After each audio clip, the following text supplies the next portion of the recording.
Hello friends.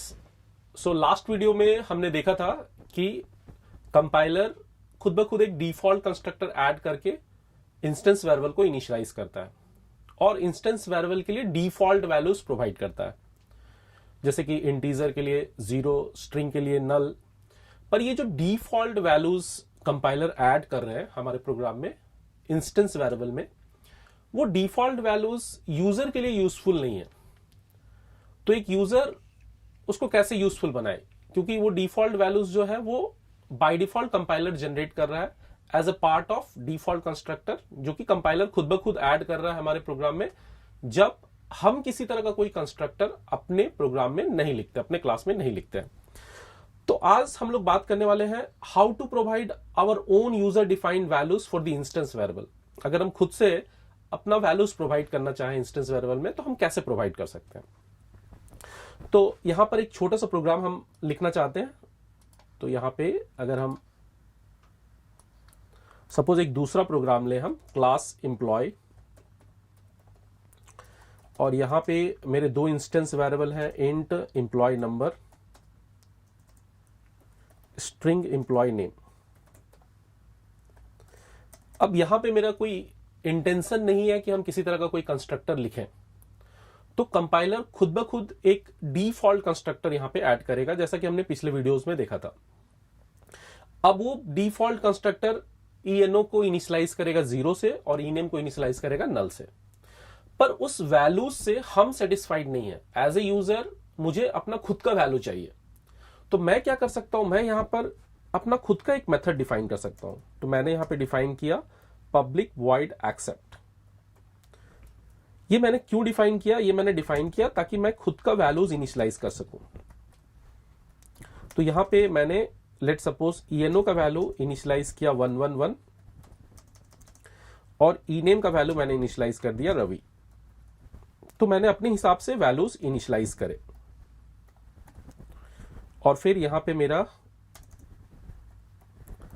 Public void show या display, जिसके through हम एम्प्लॉय के रिकॉर्ड्स को डिस्प्ले कर सकें।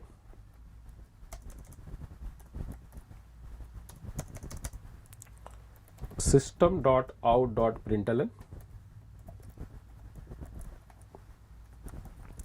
suppose employee number is यहां पे प्लस ईएनओ इंस्टेंस वेरिएबल, और इसी को कॉपी करके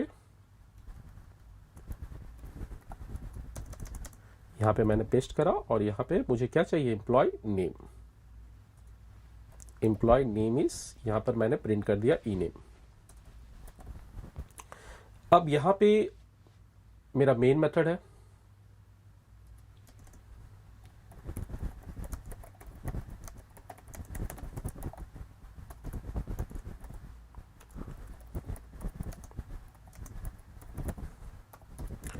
और इस मेन मेथड में हम सबसे पहले क्या कर रहे हैं, सबसे पहले हम ऑब्जेक्ट बना रहे हैं। Employee E1 is equal to new employee. जैसे ही मैंने ऑब्जेक्ट क्रिएट किया, लास्ट वीडियोस में भी मैंने आपसे कहा था, ऑब्जेक्ट क्रिएट करते के समय ही ये डिफॉल्ट कंस्ट्रक्टर जो कि कंपाइलर ने इस क्लास एम्प्लॉय में ऐड करा है, क्यों, क्योंकि हमने किसी तरह का कोई कंस्ट्रक्टर इस क्लास में नहीं लिखा है। तो ये खुद ब खुद उस डिफॉल्ट कंस्ट्रक्टर जो कि विजिबल नहीं है यहां पर, उस डिफॉल्ट कंस्ट्रक्टर को ये कॉल करेगा और इस ईएनओ के वैल्यू को इनिशियलाइज कर देगा 0 से और ईनेम के वैल्यू को इनिशियलाइज कर देगा नल से। बट हम उस वैल्यू से हैप्पी नहीं है, हम उस वैल्यू से सेटिस्फाइड नहीं है। तो इसके लिए हम क्या कर रहे हैं, हम खुद से एक मेथड लिख रहे हैं एक्सेप्ट, और इस एक्सेप्ट मेथड के थ्रू हम ईएनओ का जो वैल्यू है वो 111 और ईनेम का जो वैल्यू है वो रवि से इनिशियलाइज कर रहे हैं। अब यहां पर हम क्या कर रहे हैं, यहां पर हम E1 डॉट एक्सेप्ट मेथड को कॉल कर रहे हैं और फिर यहां से हम E1 डॉट शो मेथड को कॉल कर रहे हैं। यहां पे मेरा मेन मेथड क्लोज और यहां पे मेरा क्लास क्लोज। इस प्रोग्राम को मैं कॉपी कर ले रहा हूं ताकि मैं आपको रन करा के दिखा सकूं। लेकिन इस प्रोग्राम में हो क्या रहा है, अगर आप ध्यान से देखो इस प्रोग्राम में हो क्या रहा है, तो सबसे पहले क्या हो रहा है, सबसे पहले मेन मेथड में हम ऑब्जेक्ट क्रिएट कर रहे हैं। सबसे पहले हम मेन मेथड में ऑब्जेक्ट क्रिएट कर रहे हैं। मैं एक काम करता हूं, मैं इस प्रोग्राम को पहले कॉपी कर लेता हूं। तो ये हमारा लास्ट प्रोग्राम था। सपोज यहां पे मैंने एक क्लास ले लिया एम्प्लॉय,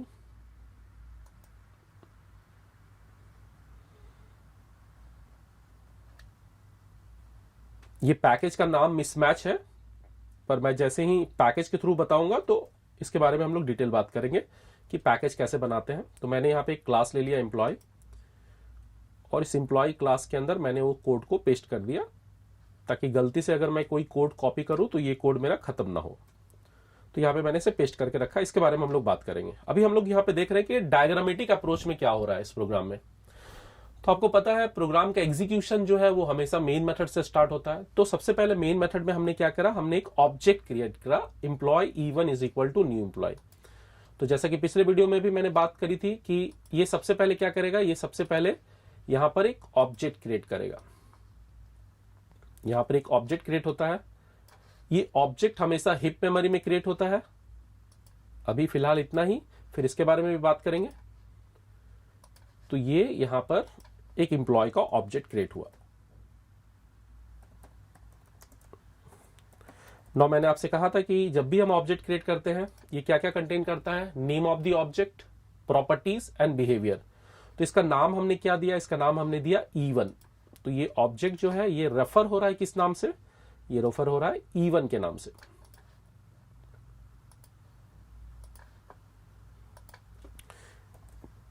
अब इसमें प्रॉपर्टीज क्या क्या है, यानी क्या क्या वेरिएबल्स हैं। तो इसमें वेरिएबल्स है ENO और ENAME। मेथड्स क्या क्या है, तो इसमें मेरा जो सबसे पहला मेथड है वो है मेन मेथड, जो कि स्ट्रिंग ऑफ आर्क्स पैरामीटर ले रहा है, that is a command line argument. और यहां पे जो मेरा दूसरा मेथड है वो है एक्सेप्ट, और मेरा जो लास्ट का मेथड है वो कौन सा मेथड है, वो मेथड है सो। परफेक्ट।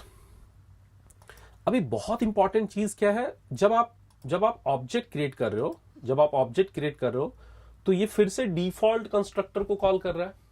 कौन से डिफॉल्ट कंस्ट्रक्टर को, जो कंपाइलर ने ऐड करा है हमारे क्लास एम्प्लॉय में। और वो डिफॉल्ट कंस्ट्रक्टर हमारे ENO के वैल्यू को चेंज कर क्या कर देगा, 0, और ENAME के वैल्यू को मॉडिफाई करके क्या कर देगा, नल। यानी यहां पे ये डिफॉल्ट कंस्ट्रक्टर को कॉल कर रहा है, कॉलिंग डिफॉल्ट कंस्ट्रक्टर।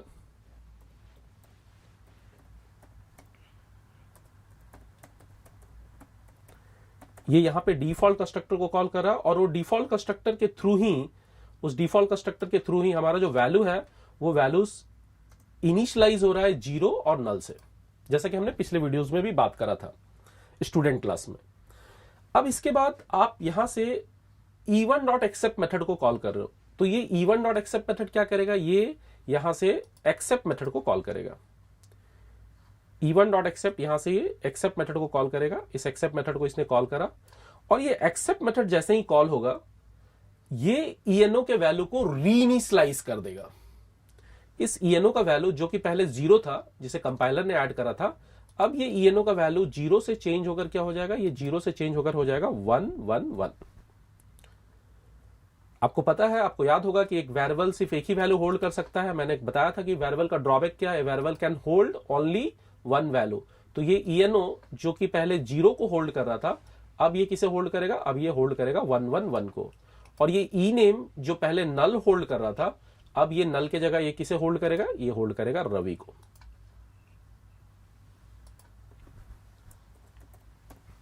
ठीक है। इसके बाद एक्सेप्ट मेथड के बाद आपने E1.show को कॉल करा। अब ये शो मेथड का काम क्या है, इस शो मेथड का काम है कि ऑब्जेक्ट में वेरिएबल्स का जो भी करंट वैल्यू है उसे प्रिंट करे। फिर से, ऑब्जेक्ट में वेरिएबल्स के जो भी करंट वैल्यूज है उसको प्रिंट करे। तो अभी फिलहाल इस जगह पर ऑब्जेक्ट में वेरिएबल का करंट वैल्यू क्या है, 1 1 1, और नेम का वैल्यू क्या है, रवि। तो ये इसे ही प्रिंट करेगा। तो अगर हम इस प्रोग्राम को यहां से प्रिंट कराने की कोशिश करें, सेम प्रोग्राम को मैंने कॉपी किया है और इस प्रोग्राम को हम प्रिंट कराए, यहां पे रन कराए। पहले हम इसे सेव कर लेते हैं और इसको रन कराते हैं।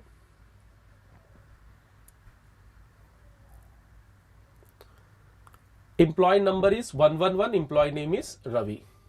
तो इस प्रोग्राम में मैंने आपको सिखाया कि हम डिफॉल्ट वैल्यूज से सेटिस्फाइड नहीं है। वो जो डिफॉल्ट वैल्यूज मुझे कंपाइलर ने प्रोवाइड करा, हम उस वैल्यूज से सेटिस्फाइड नहीं है, इसलिए हम खुद का वैल्यूज प्रोवाइड कर सकते हैं। हम खुद का वैल्यूज प्रोवाइड कर रहे हैं, तो उसके लिए मैंने एक सेपरेट मेथड यहां पे लिखा है एक्सेप्ट, और इस मेथड का मेन पर्पस क्या है, यूजर अपने वैल्यूज को प्रोवाइड कर सकता है। आने वाले 10 से 12 वीडियोस में हम लोग जो बात करेंगे वो बात करेंगे जो मंत्र है ऑब्जेक्ट ओरिएंटेड प्रोग्रामिंग का, जो मेन मंत्र है, मेरे हिसाब से जो मेन मंत्र है ऑब्जेक्ट ओरिएंटेड प्रोग्रामिंग का, जो आने वाले 10 से 12 वीडियोस में हम लोग बात करेंगे। आप देखोगे कि हर एक वीडियोस, जो आने वाले 10 से 12 वीडियोस है, हम लोग उन सारे वीडियोस में क्या कर रहे होंगे, हम उन सारे वीडियोस में, उन सारे प्रोग्राम्स में इन इंस्टेंस वेरिएबल को इनिशियलाइज कर रहे होंगे। जैसे मैंने यहां पे इंस्टेंस वेरिएबल को इनिशियलाइज किया, या यूं कहें इस इंस्टेंस वेरिएबल को री इनिशियलाइज किया, क्योंकि ऑलरेडी कंपाइलर ने 0 और नल प्रोवाइड किया, पर हम उस वैल्यू से सेटिस्फाइड ना होके हम खुद से अपना वैल्यू प्रोवाइड कर रहे हैं, 111 और रवि। यहां पर एक बहुत इंपॉर्टेंट चीज है, जब हम अपना खुद का एक वैल्यू प्रोवाइड कर रहे हैं, तो जो कंपाइलर ने जो वैल्यू ऐड करा था वो वैल्यूज है या नहीं, वो भी वैल्यूज है। अगर हम उनको देखना चाहें तो बहुत सिंपल, आपने जैसे ही ऑब्जेक्ट क्रिएट करा, तो वो ऑब्जेक्ट क्या कर रहा है, ये क्या कर रहा है, ये उस डिफॉल्ट कंस्ट्रक्टर को कॉल कर रहा है, जो कि यहां पे विजिबल नहीं है, जो कंपाइलर खुद ब खुद इंप्लिसिटली ऐड कर रहा है और डिफॉल्ट वैल्यूज प्रोवाइड कर रहा है। अगर हम इसी ऑब्जेक्ट क्रिएशन के बाद, इस कंस्ट्रक्टर के बाद, अगर हम यहां पे लिख दे even.show, यानी हम शो मेथड को कॉल करना चाह रहे हैं, तो यहां पर ये शो मेथड क्या दिखाएगा, यहां पर ये शो मेथड दिखाएगा 0 और नल, 0 और नल। और फिर जब आपने एक्सेप्ट मेथड कॉल किया, तो वो एक्सेप्ट मेथड उस 0 और नल को चेंज कर 111 और रवि में कन्वर्ट करेगा। ये सब कुछ ऑब्जेक्ट में हो रहा है। तो अगर हम इस प्रोग्राम को रन कराएं, तो देखिए सबसे पहले आपको मिल रहा है employee number is 0, employee name is null. ये कैसे मिला, क्योंकि यह इस प्रोग्राम में भी मेरे पास डिफॉल्ट कंस्ट्रक्टर है जो कंपाइलर ने ऐड करा है, लेकिन वो वैल्यूज से हम सेटिस्फाइड नहीं है, इसलिए मैंने एक्सेप्ट मेथड लिखा ताकि हम अपने हिसाब से वैल्यू प्रोवाइड कर सके 111 और रवि।